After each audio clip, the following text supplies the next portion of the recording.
November 19, 20, 21 തീയതികളിൽ ചെറുവാഞ്ചേരിയിൽ നടക്കുന്ന CPIM Koothuparamba area സമ്മേളനത്തിന്റെ ഭാഗമായുള്ള പുസ്തകോത്സവം 14, 15, 16 തീയതികളിൽ കൂത്തുപറമ്പ് മാറോളി ഘട്ട് ടൗൺ സ്ക്വയറിൽ നടക്കുമെന്ന് ഭാരവാഹികൾ വാർത്താസമ്മേളനത്തിൽ അറിയിച്ചു. MO പത്മനാഭൻ പഠന കേന്ദ്രത്തിന്റെ നേതൃത്വത്തിൽ നടക്കുന്ന പുസ്തകോത്സവം വ്യാഴാഴ്ച വൈകിട്ട് 5-ന് മാധ്യമപ്രവർത്തകൻ MV നികേഷ് കുമാർ ഉദ്ഘാടനം ചെയ്യും. പുരോഗമന കലാസാഹിത്യ സംഘം സംസ്ഥാന സെക്രട്ടറി MK മനോഹരൻ മുഖ്യപ്രഭാഷണം നടത്തും.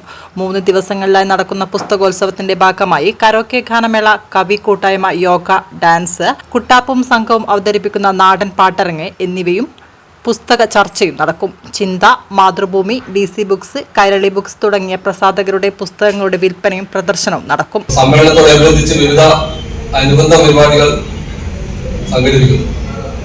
അതിൽ പ്രധാനപ്പെട്ട ഒരു ഭാഗം എന്നുള്ള MO പത്മനാഭൻ പഠന കേന്ദ്രത്തിന്റെ ആഭിമുഖ്യത്തിൽ കൂത്തുപറമ്പ് മാറോളി ഘട്ട് ടൗൺ സ്ക്വയറിൽ നവംബർ 14, 15, 16 തീയതികളിൽ ഒരു വിപുലമായ പുസ്തകോത്സവം പരിപാടി സംഘടിപ്പിക്കുന്നു.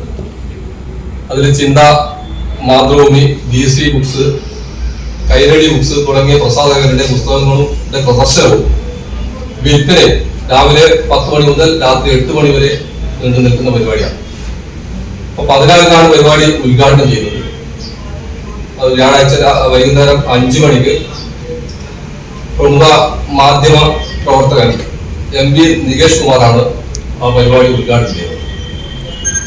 ആ പരിപാടിയിൽ സാംസ്കാരിക പ്രഭാഷണം നടത്തുന്നത് വാർത്താ സമ്മേളനത്തിൽ MO പത്മനാഭൻ പഠന കേന്ദ്രം ചെയർമാൻ T പവിത്രൻ, മുഹമ്മദ് ഫായിസ് അരുൾ, MK Vinod Kumar, MP Vijayakumar, CP Dinesh Kumar എന്നിവർ പങ്കെടുത്തു.